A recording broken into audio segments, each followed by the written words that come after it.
Hello, this is Mr. Lowry. Today's lesson is 3.10a. We will use critical inquiry to analyze nonfiction text by explaining the author's purpose and message within the text. Author's purpose could be many things depending on whether a text is fiction or nonfiction.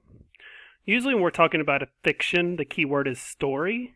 And the author's purpose is to entertain you with a story, with characters, places, and events. And what we've learned at the end of those stories, they usually have a lesson that they need to learn, or the theme of the story. However, when we're talking about nonfiction, usually the author's purpose is to inform.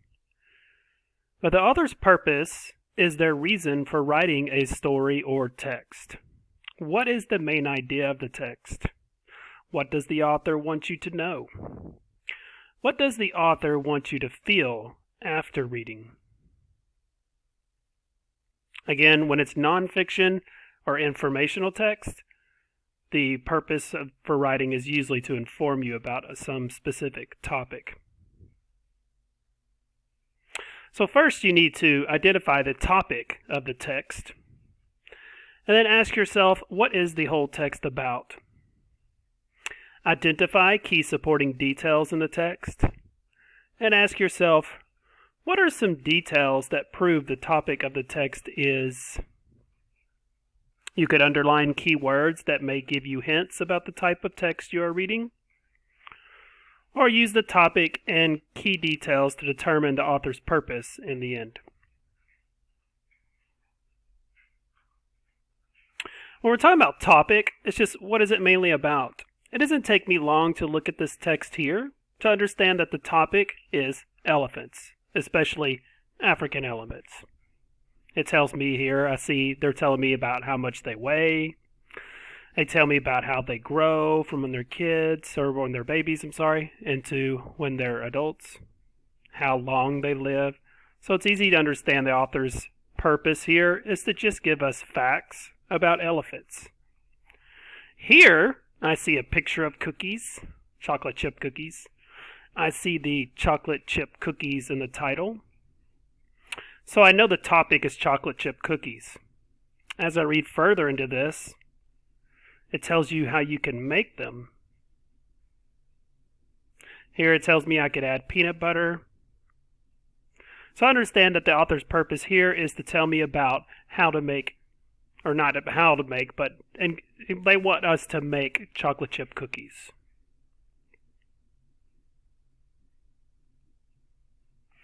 Here also the topic, I can tell here that the topic is pizza. It's in the title, pizza, pizza. Also, I can tell this is pizza. I've seen people make pizza enough. I know that that's pizza. Oh, and here we have ingredients. Those are interesting details. Remember, the details in the text tell me that the author and here it's teaching me that the author is teaching us how to make pizza because we see the ingredients. And then the pictures are also showing steps. You put the tomato sauce on first, then the cheese. So here I can tell the author's purpose is to teach us how to make pizza. Here's one. The title's tying your shoes, so I know the topic is tying your shoes. And then here I see the steps that you would take to tie your shoes, along with how they're numbered here. So therefore I can tell that in this text, the author's purpose is to teach the reader how to tie their shoes. I don't need to learn to tie my shoes, but whoever's reading this, that's what they're going to get. They're going to get information to teach them how to tie their shoes. Here, when I'm looking at this one, the title is Talk About Connections. And then I see pictures of telephones. I've been around long enough to know that this is what telephones looked like when I was a kid. So I can tell, like, this is what telephones look like maybe when I was a teenager. And then later when I was in high school, we had cordless phones. Anyway, I know that the topic here is telephones, different types of telephones. And then I see the flip phone like I had when I was just out of college. And then I see a smartphone. So I can tell, even without reading much of this text, that the author is telling us about how phones have changed through the years. So I can tell the author's purpose is to inform us about how phones have changed over the years. You're going to read this article titled, "We Must Save the Bees." There I have a picture, so I know the topic is bees. It'll just be your job to find out what is the author's message in this text. What is it that they want you to know about bees?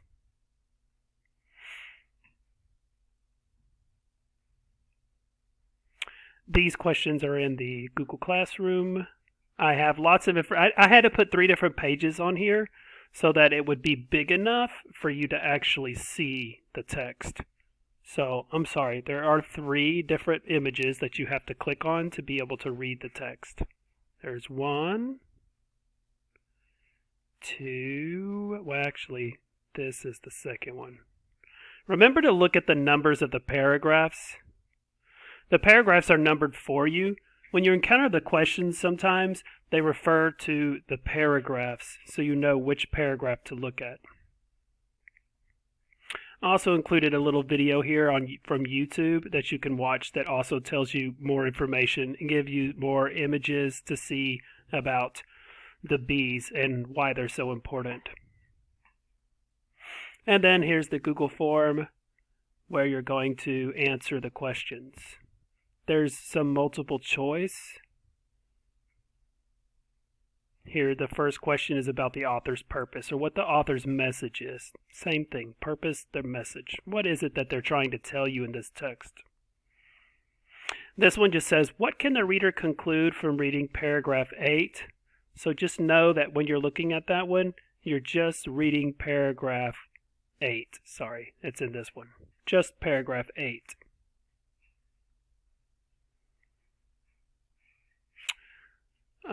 I didn't go over fact and opinion. Do the best you can on this. We can go over it later. Again, here, what is being shown in the picture. I really wish I would have put photograph instead of picture on that. I can go ahead and change that now, because I want you to know the difference between a picture that someone drew and what's actually a photograph. Because you will find that most of the texts that have photographs in them are nonfiction. Here you're going to answer these. I would like for you to answer with complete sentences, but just do the best you can. Like I said, we will go over this in class. Probably we'll be going over this on Thursday. Alright, that's all I have. Please do the best you can on this. Appreciate you watching the video. I'll see you later. Okay, goodbye.